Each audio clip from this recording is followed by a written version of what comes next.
সৃষ্টি পায়। এই জাতির ধারে চেপে বসা এক জগৎকার পাথর, এক শৈল শাসক, যারা দীর্ঘ 16 বছর যাবৎ এই দেশকে, এদেশের মানুষকে নির্যাতন এবং নিষ্পেষণের দৃষ্টি ঘোরার চালিয়ে এখানে এই দেশটাকে একটা নরকে পরিণত করেছিল। সেই দুঃশাসন থেকে গত 5ই আগস্ট এদেশের ছাত্র জনতার অভ্যুত্থানের মধ্য দিয়ে এই দেশবাসী মুক্তি পেয়েছে। এই মুক্তি পাওয়ার পরে এখন যে বিষয়টা আলোচনায় রয়েছে সেটা হচ্ছে এই রাষ্ট্রের সংস্কার দরকার। প্রচলিত রাষ্ট্রের কাঠামো, এই কাঠামো স্বৈরাচারের জন্ম দেয়, এই কাঠামো একনায়কতন্ত্রের জন্ম দেয়। অতএব এই কাঠামো ভেঙে ফেলা দরকার, নূতন কাঠামো এখানে প্রতিষ্ঠিত করা দরকার।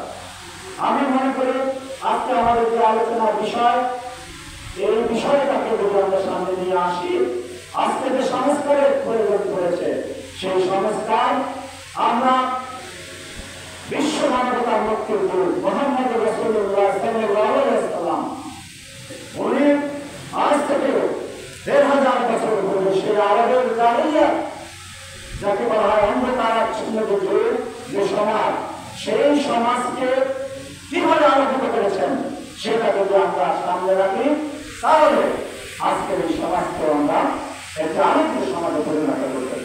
আমাদের অবস্থা কি ছিল? সেখানে মানুষের অধিকার সেখানে পরিবর্তিত ছিল। হ্যাঁ, আমি সেখানে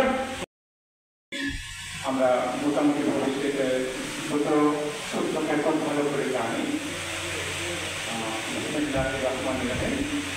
لقد كان لكم في رسول الله أسوة حسنة এবং রাসূল সাল্লাল্লাহু আলাইহি ওয়াসাল্লামের ব্যক্তিত্ব বিষয়ে আল্লাহ বলেছেন ইন্নাকা লাআলা খুলুকিন আযীম। এই সূত্র আমাদের মোটামুটি জানা আছে। তার যে মিশন, সেই মিশনের সমাপ্তি পর্যায়ে মানুষের জন্য, বিশ্ব মানবতার জন্য একটি রাষ্ট্রীয় কাঠামো উপস্থাপন করেছিলেন। সেই কাঠামোতে যতটা সময় তিনি পেয়েছিলেন, যতক্ষণ পর্যন্ত তার মিশন প্রয়োজনীয় ছিল, যতক্ষণ তা পূর্ণ হচ্ছিল, ততক্ষণ পর্যন্ত তিনি ছিলেন মানুষের মাঝে। এবং সেখানে এক পর্যায়ে আল্লাহর পক্ষ থেকে ঘোষণা হলো, আল ইয়াউমা আকমালতু লাকুম দীনাকুম ওয়া আতমামতু আলাইকুম নি'মাতি ওয়া রাদিতু লাকুম ইসলাম দীনা। তো যখন আল্লাহর নিয়ামত সম্পূর্ণ হলো এবং এই পরিপূর্ণ হলো, রাসূল সাল্লাল্লাহু আলাইহি ওয়াসাল্লামের এই বস্তুগত অস্তিত্ব এই দুনিয়ার জন্য আর প্রয়োজনীয় থাকলো না, আল্লাহ তাকে নিয়ে গেলেন।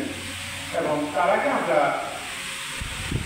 আমাদের ইসলামিক নেতৃবৃন্দ যারা আছেন, কর্মী যারা আছেন, বিভিন্ন দলের যারা দায়িত্বশীল আছেন, সকলে মিলে একটা নেতৃত্ব সৃষ্টি করে দাঁড় করান।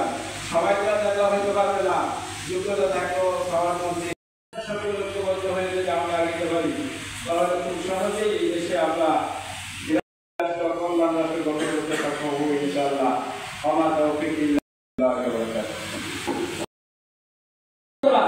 যাদেরকে ঘোষণাভাবে বোঝাতে হবে আমাদেরকে যে রাসূল করিম সাল্লাল্লাহু আলাইহি ওয়াসাল্লাম যে রাষ্ট্র দর্শন, যে রাষ্ট্র ব্যবস্থা,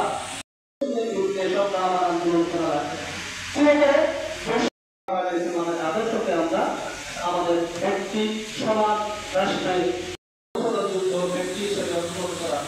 আমি ওয়া আখিরু দাওয়ানা আলহামদুলিল্লাহি রাব্বিল আলামিন। আসসালামু আলাইকুম।